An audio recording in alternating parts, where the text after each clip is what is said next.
Hey guys, welcome to another Mr. Mutech video. Today I'm going to show you how to change your Google Sheets to dark mode. This works on both Android and iPhone.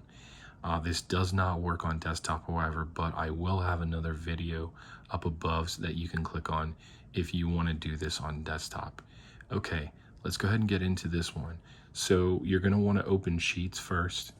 And then once you open Sheets, you're gonna see three lines at the top of your phone on the top left there. You're gonna tap on that, and then you're gonna go to Settings and tap on Settings, and then you're gonna see Choose Theme. You're gonna tap on that, and then you're gonna have dark mode.